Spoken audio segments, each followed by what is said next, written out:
बिस्मिल्लाहिर्रहमानिर्रहीम। अच्छा, हम लोग ने लास्ट क्लास में बच्चों वेरिएशन का टॉपिक पढ़ना शुरू करा था। इसमें हमने क्या सीखा था बेटा? वेरिएशन के टॉपिक में क्या होता है, एक वेरिएबल दूसरे वेरिएबल पे वेरी कर रहा होता है। ठीक है। अब वो वेरी जो कर रहा होता है उसके दो रिलेशन होते हैं। एक हमारे पास होता है डायरेक्ट वेरिएशन और एक होता है इनवर्स वेरिएशन। डायरेक्ट वेरिएशन को हम बोलते हैं डायरेक्टली प्रोपोर्शनल और इनवर्स वेरिएशन को हम बोलते हैं इनवर्सली प्रोपोर्शनल। डायरेक्टली प्रोपोर्शनल में क्या था बेटा? अगर हमारे पास लिखा हुआ था y is directly proportional to x, ये प्रोपोर्शनल का साइन था हमारे पास और हमने लिख दिया y is proportional to x। जब प्रोपोर्शनल का साइन हटके इक्वल टू का साइन आता था तो ये क्या बना था? y is equal to kx। जब प्रोपोर्शनल का साइन हटके इक्वल टू का साइन आएगा तो k आ जाएगा। ठीक है।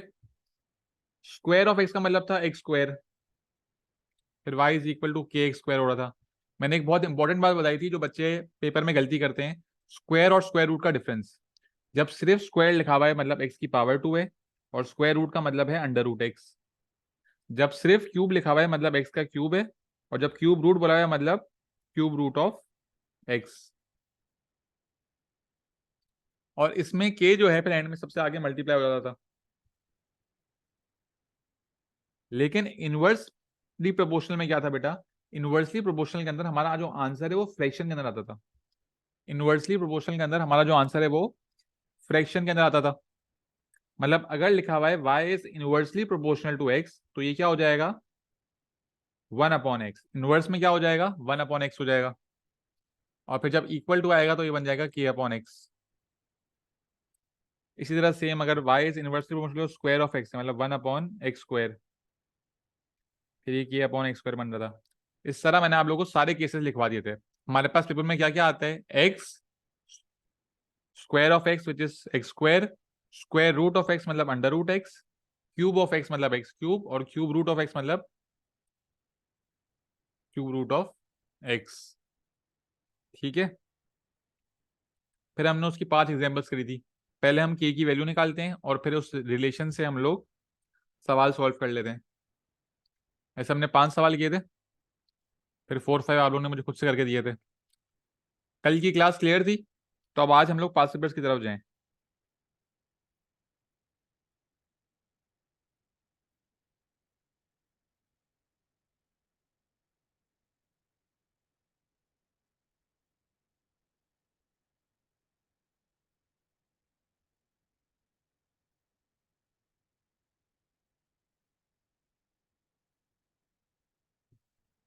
ठीक है। अच्छा बेटा, मैंने आप लोगों को बताया था कल की क्लास में कुछ सवाल ऐसे हैं वेरिएशन के जो मुश्किल हैं, जो पहले आते थे पास्ट पेपर्स में, अब इतने नहीं आते। लेकिन फिर भी हमें करने हैं क्योंकि हमें पता नहीं पेपर में एग्जामिनर कब क्या टेस्ट कर लेना। तो जो पहले 5 6 सवाल है ना वो मैं आप लोगों को करवा रहा हूँ क्योंकि उसमें 2 3 एक मुश्किल कॉन्सेप्ट है ना, वो मैं आप लोगों को सिखाना चाह रहा हूँ। फिर आगे वाले सवाल आप लोग खुद से करना। क्वेश्चन नंबर 1 का पार्ट ए करते हैं। यहाँ पे लिखा हुआ है y is directly proportional to x square. ठीक है। It is known that y is equal to 10 for a particular value of x। Find the value of y when the value of x is half. अब हमने क्या सीखा था कि हमें एक y की वैल्यू दी हुई होती है और एक x की वैल्यू दी हुई होती है ऑलरेडी। ठीक है। लेकिन यहाँ एग्जामिनर ने क्या करा? एग्जामिनर ने बोल दिया पर्टिकुलर वैल्यू। मतलब पर्टिकुलर वैल्यू का मतलब है कोई भी वैल्यू हो सकती है। सही है। तो पहले आप लोग लिखो y is directly proportional to x square. Proportional का साइन हटके जब इक्वल टू आएगा तो ये बन जाएगा के एक्स स्क्वायर। अच्छा, मैं अपने बच्चों को क्या रिकमेंड करता हूँ, जब पर्टिकुलर वैल्यू आती है ना, इसका मतलब आपको कोई वैल्यू सपोज करनी है। जब पर्टिकुलर वैल्यू आ रही है मेरे बेटे, तो आपको क्या करनी है? एक वैल्यू सपोज करनी है। तो बच्चों सपोज करने में सबसे आसान वैल्यू क्या होगी आप लोगों के हिसाब से? सपोज करने में सबसे आसान वैल्यू क्या होगी आप लोग मुझे जरा बताओ। आप लोगों के हिसाब से बच्चों सपोज करने में सबसे आसान वैल्यू क्या होगी?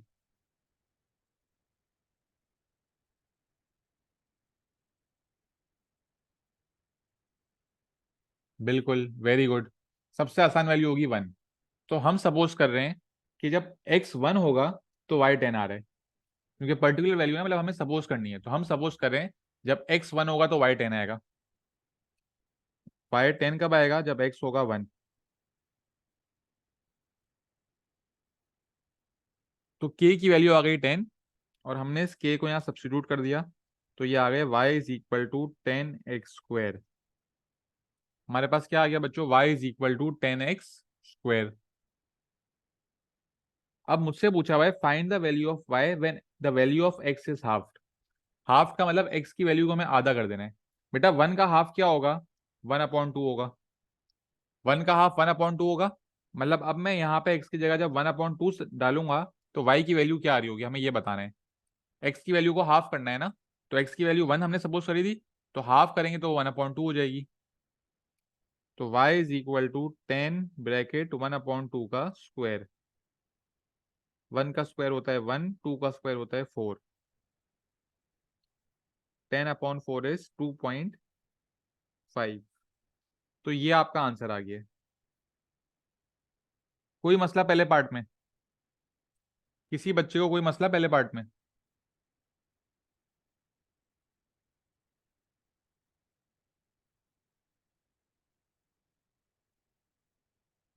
सब रिप्लाई कर दें बेटा, अच्छा हो जाएगा।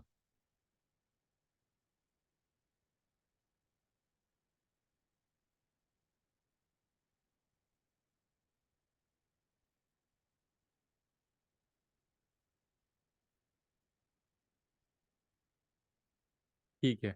अच्छा, यहाँ पे बच्चों को एक सवाल आता है कि सर अगर हम 1 सपोज नहीं करें, हम कुछ और नंबर सपोज कर लें, तो बेटा अगर आप यहाँ पे 4 सपोज कर रहे हो ना, तो यहाँ पे 2 सपोज कर लेना, 4 का हाफ 2 हो जाएगा ना फिर, तो भी आंसर 2.5 ही आएगा। ठीक है, के की वैल्यू डिफरेंट आ जाएगी लेकिन आंसर जो है फाइनल वो सेम ही आएगा। ठीक है, आप कोई भी नंबर सपोज कर सकते हो। आसान क्या है, 1 सपोज कर लो। अब इसका पार्ट भी देखो, वैसे एग्जामिनर हमें बता देता है कि क्या रिलेशन है, किस तरह हो रहा है, क्या फॉर्मूला होगा। ठीक है ना। पार्ट बी में एग्जामिनर ने आपको रिलेशन ही नहीं बताया हुआ, आपको रिलेशन भी खुद बनाना है। अब देखो किस तरह होगा ये सवाल। 7 men can paint a bridge in 15 days। 7 लोगों को बेटा 15 दिन लग रहे हैं। 7 लोग जब एक ब्रिज पेंट कर रहे हैं तो उनको 15 दिन लग रहे हैं। हमसे पूछा हुआ है how long would it take 3 men। How long would it take 3 men। अब आप लोग मुझे एक बात बताओ कि 7 लोग पेंट करे थे तो 15 दिन लग रहे थे, अगर 3 लोग पेंट करेंगे तो ज्यादा दिन लगेंगे या कम दिन लगेंगे? अगर मैं लोग कम करूंगा तो दिन कम हो जाएंगे या ज्यादा हो जाएंगे?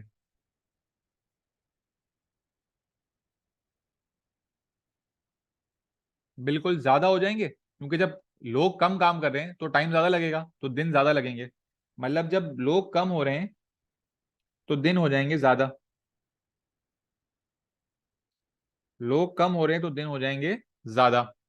बेटा जब एक चीज कम हो रही है और दूसरी चीज बढ़ रही है, तो ये कौन सा रिलेशन हुआ, डायरेक्ट या inverse?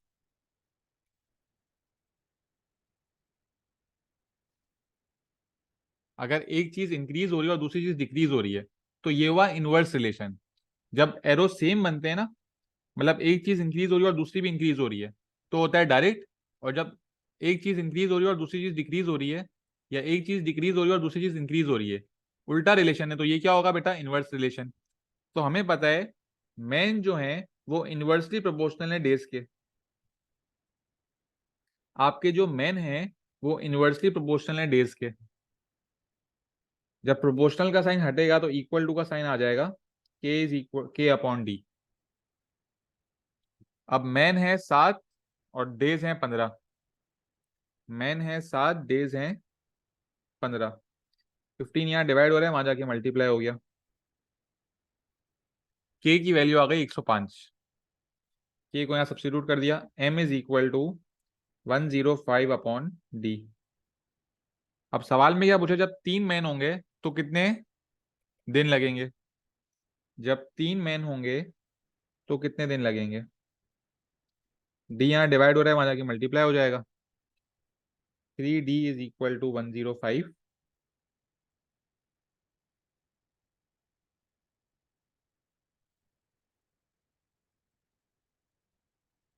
d is equal to 105/3 which is 35। तो 3 बंदों को कितने दिन लगेंगे बेटा? 35 डेज लगेंगे। और पार्ट बी में बोला हुआ है the bridge was painted in 3 days। Write on an expression in terms of T for the number of man needed to paint the bridge. आपके पास इक्वेशन क्या आई है, m is equal to 105 upon D. हमें बोल रहा है T days लग रहे हैं, डेज कितने लग रहे हैं, टी डेज। तो डी की जगह क्या आ जाएगा, डी की जगह आ जाएगा टी। ये आपका आंसर हो जाएगा। तो पहले पार्ट का आपका आंसर आया 2.5, दूसरे पार्ट का है 35 और तीसरे पार्ट का आ रहा है 105 अपॉन टी। ये जो सवाल है बच्चों, ये one of the most difficult question है वेरिएशंस का। अगर आप लोग को ये सवाल क्लियर है, आप लोग को इंशाल्लाह आगे कोई मसला ही नहीं होगा। सर तो टी को स्टार्ट से लिख सकते हैं, नहीं ना बेटा, आपको पार्ट 2 में बोला हुआ था ना कि टी डेज है, तो डेज की जगह क्या आ गया, डेज की जगह टी लिख दिया आपने। ये आपको सिर्फ पार्ट 2 के लिए बोला हुआ था।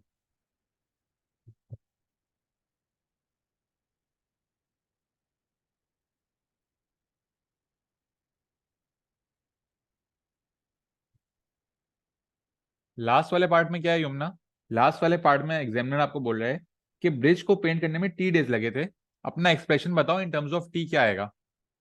अगर यहाँ पे कोई नंबर दिया हुआ होता तो हम इस इक्वेशन में डी की जगह वो नंबर डाल देते कि 20 डेज दिया हुआ है फॉर एग्जाम्पल।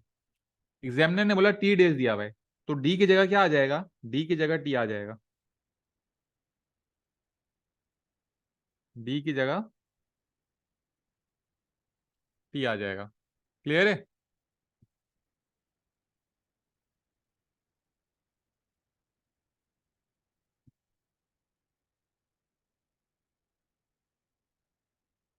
ठीक है। क्वेश्चन नंबर 2 का पार्ट है, हमें अभी नहीं करना, ये दूसरा टॉपिक है, अभी हमने पढ़ा नहीं है। 2 का पार्ट भी आप लोग देखो। आप लोग जरा मुझे बताओ कि इसमें रिलेशन क्या होगा, डायरेक्ट या इनवर्स। 2 के पार्ट बी में रिलेशन क्या होगा।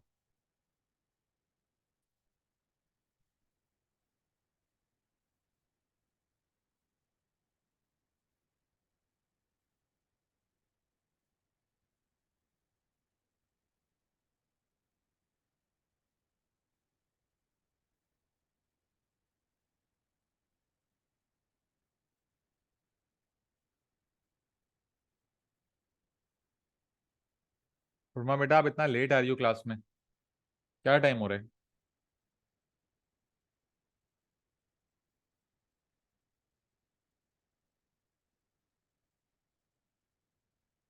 वेरी गुड बच्चों, रिलेशन होगा इनवर्स। क्यों होगा, 5 लोगों को लग रहे हैं 8 घंटे, तो जब लोग कम होके 4 हो जाएंगे तो घंटे जो है वो इंक्रीज होने चाहिए। तो ये इनवर्स रिलेशन हो गया। तो आपका फॉर्मूला क्या बनेगा कि जो पीपल हैं आपके, वो प्रोपोर्शनल है आर्स के, वो इनवर्सली प्रोपोर्शनल है आर्स के। P is equal to K upon H. P जब 5 है तो आर्स हैं 8, K की वैल्यू तो आ गई 40, इसको हम यहाँ सब्स्टिट्यूट कर देंगे। तो P is equal to 40 upon H. How long it would it take for 4 people, people की जगह 4 आ गया, एच वहां जाके मल्टीप्लाई हो जाएगा, 40 अपॉन 4 इज 10। तो ये आंसर आ गया।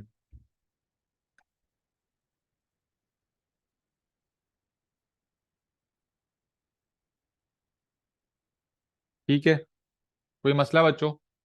अगर कभी सवाल में आपको बताया हुआ नहीं कौन सा रिलेशन है, तो आपको खुद सवाल को देख के समझना होगा।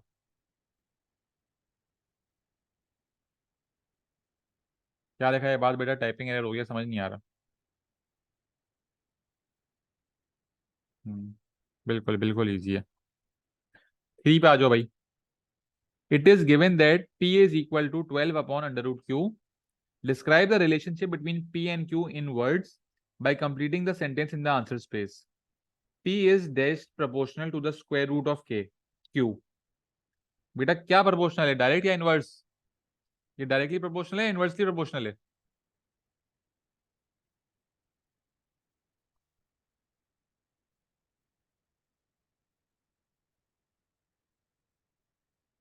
वेरी गुड, इनवर्सली प्रोपोर्शनल है। क्यों, क्योंकि फ्रैक्शन में आंसर दिया हुआ है। और फिर क्या बोला हुआ है, calculate Q and P is 4। P is 4, calculate Q। Root Q वहां जाके मल्टीप्लाई हो जाएगा, 4 under root Q is equal to 12। Root Q is equal to 12 divide by 4 which is 3। Square root हटाने के लिए स्क्वायर बोथ साइड्स करेंगे। Q is equal to 3 का square which is 9। Answer आ गया भाई।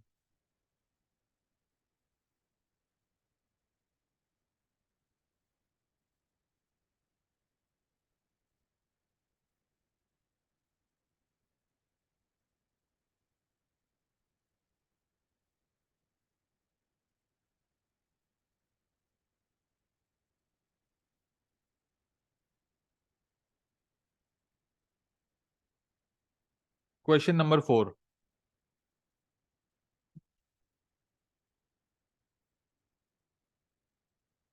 बेटा ये इक्वेशन थी, बोला बता क्यू की वैल्यू बताओ जब पी 4 है ना, तो पी की जगह 4 सब्स्टिट्यूट कर दिया।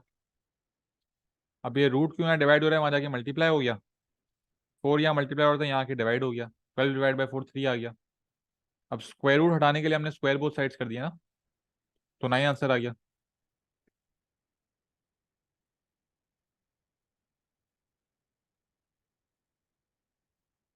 क्लियर है बात।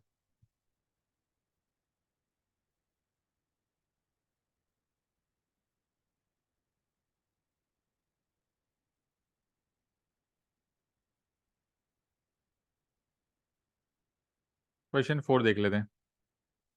When an object is falling the air resistance varies as the square of the speed.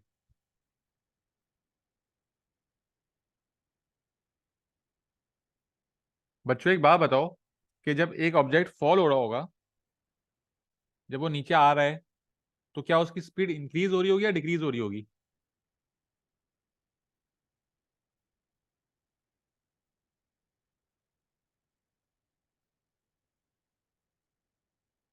अगर एक चीज को आप ऊपर से गिराओगे तो जब वो नीचे आ रहा होगा, तो जब नीचे आते वक्त उसकी स्पीड इंक्रीज हो रही होगी या डिक्रीज हो रही होगी? इंक्रीज हो रही होगी। जीरो स्पीड अभी जीरो है, एक चीज को आपने फेंकी, तो स्पीड बढ़ बढ़ के 1 2 3 4 ऐसे करके आगे बढ़ेगी ना स्पीड, तो स्पीड हो रही होगी इंक्रीज। ठीक है। जब ऑब्जेक्ट गिर रहा है तो स्पीड इंक्रीज हो रही है। तो ये कौन सा रिलेशन हुआ? आप एक चीज को फेंक रहे हो तो उसकी स्पीड इंक्रीज हो रही है, तो रिलेशन आपका डायरेक्ट हुआ। तो आप क्या लिखोगे कि एयर रेजिस्टेंस क्या है? Air resistance is directly proportional to the square of speed. Square का मतलब क्या हुआ? S square. और इक्वल टू में क्या आ जाएगा? A is equal to K S square. अब बच्चों एक बात बताओ, यहां पे लिखा हुआ है at a certain speed. Certain speed का मतलब क्या है? कि हमें वैल्यू सपोज करनी पड़ेगी। तो हम क्या सपोज करेंगे? 1। एयर रेजिस्टेंस दी हुई 30। एयर रेजिस्टेंस की जगह 30 आ गया, कि हमने 1 सपोज कर लिया। 1 का स्क्वायर 1 ही होता है। के की वैल्यू आ गई 30, उसे हम सब्स्टिट्यूट कर देंगे। A is equal to 30 s square. Find the resistance at twice the speed. हमने जो स्पीड सपोज करी थी वो 1 थी, तो उसकी ट्वाइस क्या हो जाएगी? उसकी ट्वाइस हो जाएगी 2। Find the resistance when speed is 2। 2 का स्क्वायर 4।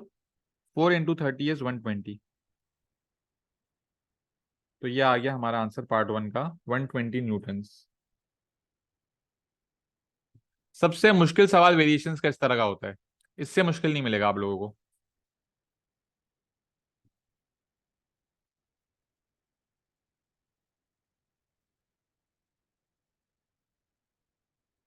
पार्ट बी क्या बोल रहा है? बहुत आसान सवाल है, तो हमने प्रैक्टिस करा हुआ है। y is inversely proportional to x। y is inversely proportional का मतलब 1/x इक्वल टू आया k/x हो गया। जब y 6 है तो x 4 है। 4 6 are 24। y is equal to 24/x। Find the value of y when x is 3। 3 के मार्क्स। कोई मसला बच्चों?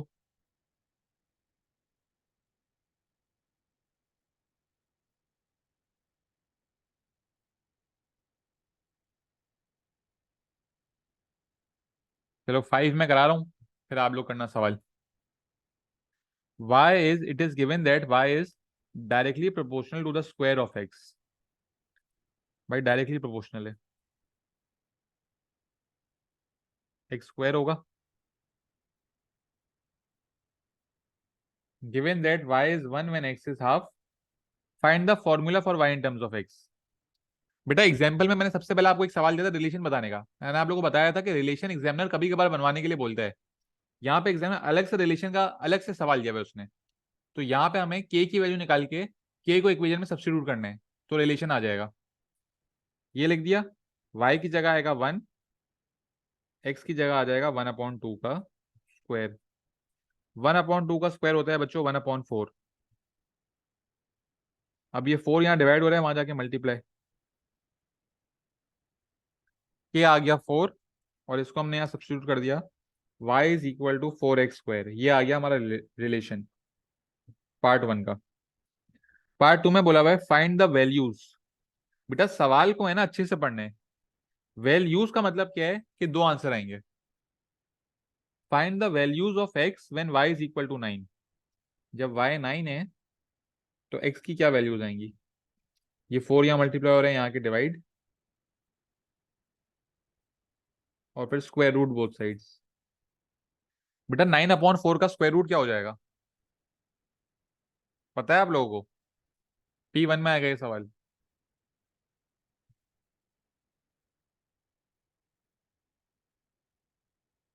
9 का स्क्वायर रूट क्या होता है 3, और 4 का क्या होता है 2। तो आंसर क्या आ जाएगा 3/2।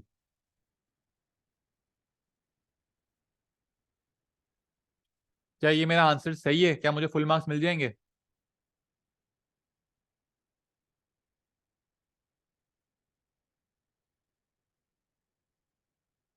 क्यों नहीं मिलेंगे भाई फुल मार्क्स, क्या गलती कर रहा हूं मैं।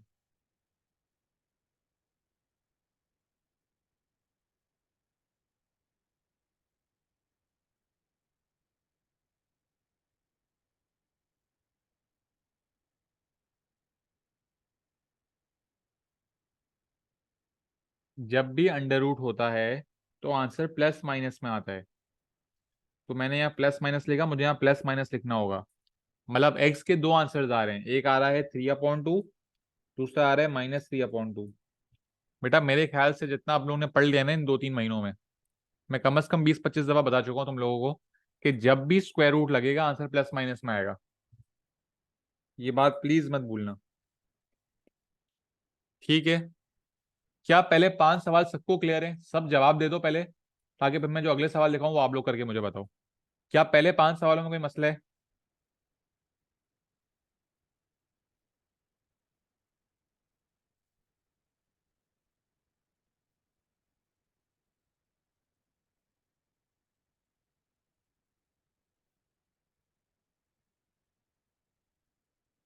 बेटा क्या डायरेक्टली लेते, यहाँ पे एक्स स्क्वायर लिखा हुआ है तो स्क्वायर रूट तो लगाना पड़ेगा ना, एक्स हमें एक्स की वैल्यू चाहिए। जब स्क्वायर कैसे हटाओगे, रूट लगा के ही हटाओगे ना बेटा।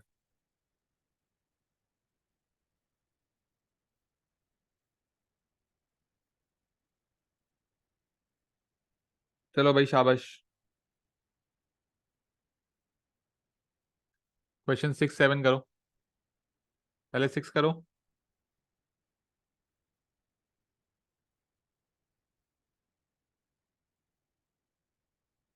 इसका 6 हो जाए वो 7 भी कर ले।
बेटा आप लोग आंसर्स नहीं लिखो, मैं 2-3 मिनट बाद करूंगा, तो आप लोग चेक कर लेना।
बेटा हो जाए सवाल तो डन लिख देना आप लोग, दोनों सवाल हो जाए तो डन लिख देना।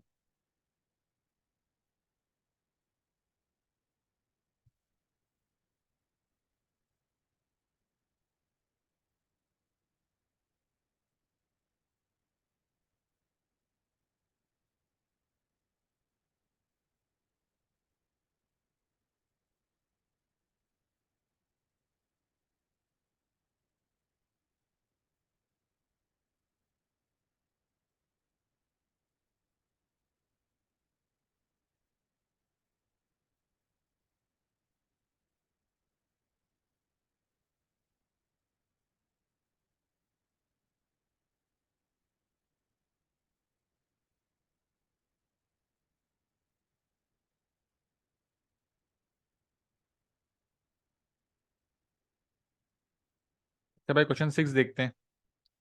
T is inversely proportional to the square of L. Inversely का मतलब आंसर आएगा फ्रैक्शन में L square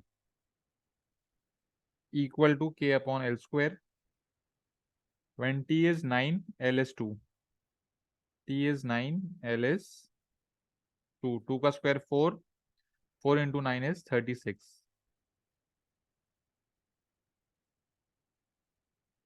T is equal to 36 upon L square. ये हो गया पार्ट ए, यहाँ लिख दिया आपने। पार्ट बी है the values of L when T is 25। बच्चों वैल्यूज का मतलब क्या है, दो आंसर आएंगे। टी की जगह 25 आ गया, एल स्क्वायर यहाँ जाके मल्टीप्लाई हो जाएगा, 25 यहाँ आके डिवाइड हो जाएगा। बच्चों आंसर क्या आ रहा है? एल इज इक्वल टू 36 का स्क्वायर रूट होता है 6, 25 का होता है 5। स्क्वायर रूट जब भी करते हैं प्लस माइनस, तो 6/5 एंड -6/5। ठीक है, कोई मसला? सबके आंसर सही आ रहे थे भाई?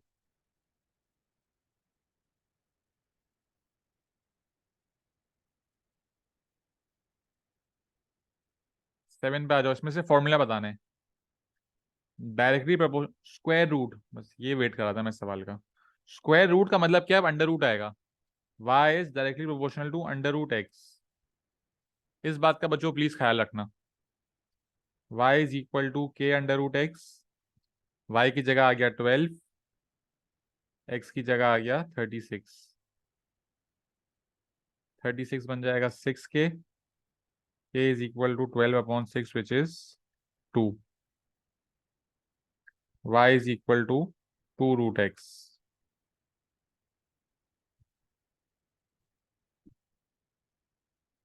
कोई मसला बच्चों?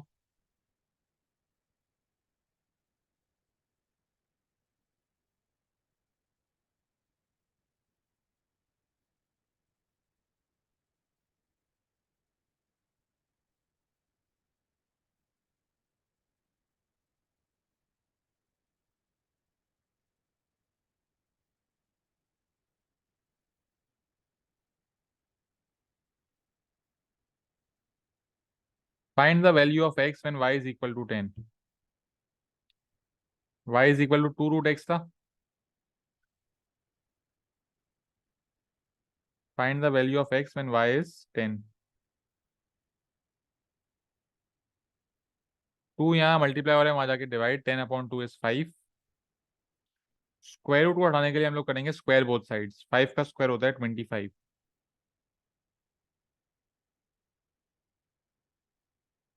बच्चों इस सवाल का आंसर बताओ क्या आ रहा है, 8 का आंसर क्या आ रहा है?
बिल्कुल लिख सकते हैं बेटा।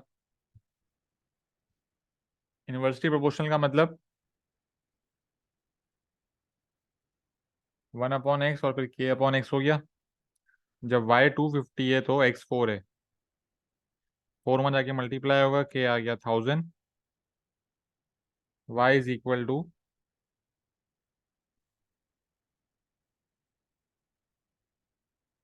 1000/x। y is equal to, find the value of y when x is 80। 0 0 cancel, 100/8 is 12.5 या फिर 25/2, आप लोग की मर्जी है। ठीक है।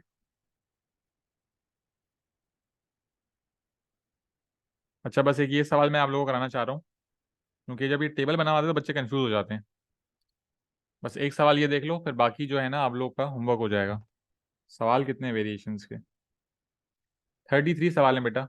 9 तक अभी हो गए, 24 सवाल सिर्फ आप लोगों को करके रखने नेक्स्ट वीक से पहले तक।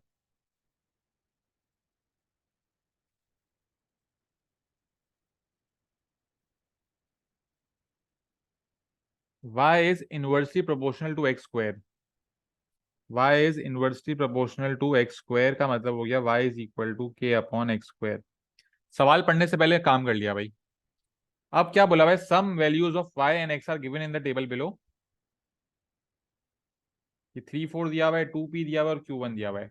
इसका मतलब क्या है बच्चों, कि जब x3 है तो y4 है, जब x2 है तो yp है, और जब xq है तो y1 है। पहले सवाल में आपसे पूछा है formula in for y in terms of x, मतलब हमें k की वैल्यू फाइंड आउट करनी है। k की वैल्यू कब आएगी, जब x और y दोनों गिवन हो। तो यहाँ गिवन है, x की जगह 3 आएगा, y की जगह 4 आएगा। 3 का स्क्वायर होता है 9। 9 वहां जाके मल्टीप्लाई होगा तो k आ जाएगा 36। इसको हम यहाँ सब्स्टिट्यूट कर देंगे, y is equal to 36/x square. पहला पार्ट हो गया, 2 मार्क मिल गए। पार्ट बी में बोला है the value of p, p की वैल्यू निकालनी है। तो जब y जो है वो p होगा तो x2 होगा, हमारे पास इक्वेशन है y is equal to 36/x²। x की जगह आएगा 2, y की जगह आएगा p। y की जगह आ गया p, x की जगह आ गया 2। 2 का स्क्वायर 4, 36/4 9। p की वैल्यू आ गई 9। और आखिरी में पूछा है the two values of q। q अगर निकालना है तो x की जगह आ जाएगा q और y की जगह आ जाएगा 1।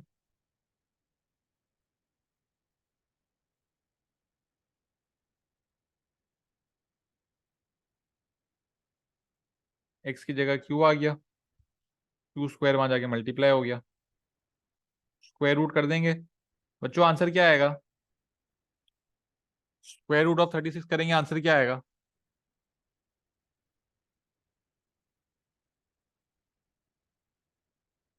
वैल्यूज बोला है हमें तो 2।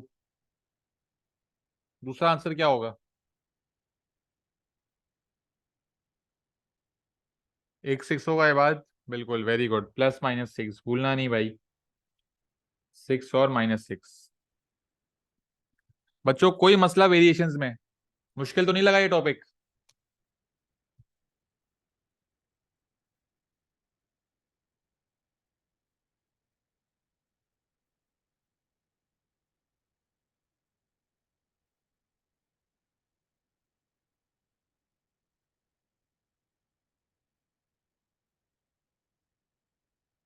उर्मा?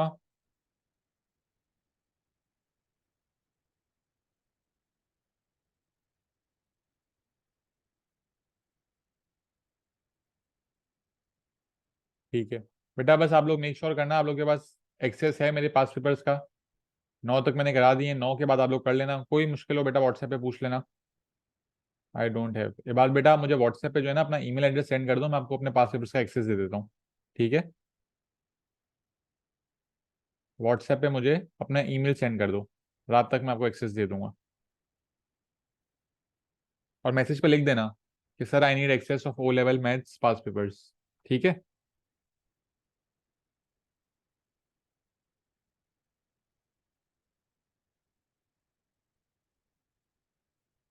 ओके बच्चों, अल्लाह हाफिज।